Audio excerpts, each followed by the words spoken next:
Mal mani', apa sebenarnya larangan, apa yang membuat tidak boleh min ayyursilallahu ta'ala Muhammadan rasulan, ketika Allah mengangkat Nabi Muhammad sebagai rasul. Wa qad ursila min qablihi mi'atul mursalin wa bu'itsa alaful anbiya. Sementara sebelum Nabi pernah diutus berapa? Ratusan para rasul dan ribuan para nabi. Berapa kemarin? 124.000 nabi dan rasul. Dan yang diangkat menjadi rasul itu kurang lebih 313 rasul. Ya, apa sebenarnya yang membuat tidak mungkin gitu, sementara sebelum Nabi Muhammad diutus ratusan bahkan ribuan nabi. Selanjutnya, az-zuruf allati tanafat ba'athahu alaihi sallallahu alaihi wasallam kana tatatallabu risalatan samawiyyah wa rasulan. Kondisi yang terjadi di alam akhir zaman ini memang menuntut adanya risalah terakhir, risalah samawi yang dari langit beserta rasulnya, untuk memperbaiki tatanan kemasyarakatan dan kehidupan manusia. Agar apa?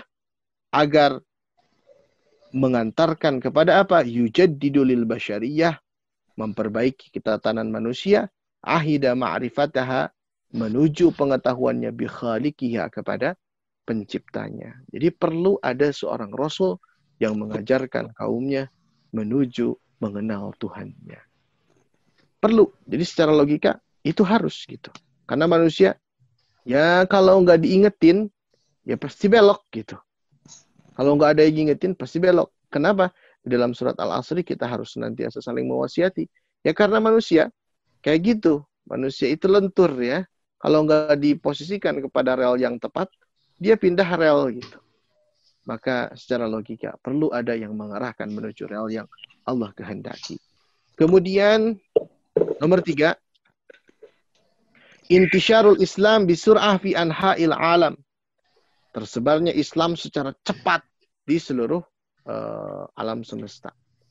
Jadi kalau kita lihat data mulai dari tahun 90-an, berbagai upaya barat mendistorsi sejarah, orang-orang semakin penasaran lalu mengkaji Al-Quran. Mereka pada akhirnya banyak pada masuk Islam.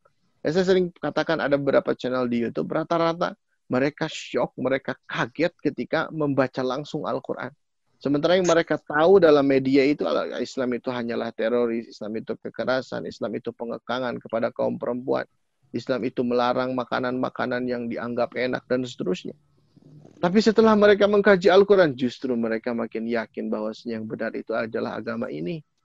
Ya, dihalalkan beberapa, tapi dilarang beberapa meskipun enak ketika berbahaya. Contoh, mohon maaf, daging babi.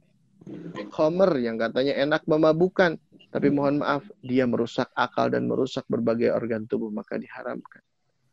Dan seterusnya, mereka menemukan kebenaran. Sehingga Islam ini tersebar dengan cepat di seluruh dunia. Nah, manusia menerima agama tersebut, dan karena Rasul yang menyebarkannya itu memang Rasul insaniyah, Nabi yang sangat manusiawi. Ya, nggak kuat sholat sambil berdiri, duduk. Ya. Kemudian diharamkan berzina, karena nanti dengan zina dampaknya kepada sosial masyarakat. Siapa nanti akan menjadi penanggung jawab anak dalam mendidiknya, menafkahinya. Ya. Hasil zina itu kan ketanggung jawabannya tidak susah. Kemudian nasabnya seperti apa, nanti siapa yang menjadi walinya. Memang yang salah bukan anaknya, tapi yang salah orang tuanya. Maka harus mengharuskan adanya seorang Rasul yang diutus sebagai penunjuk kepada kebenaran.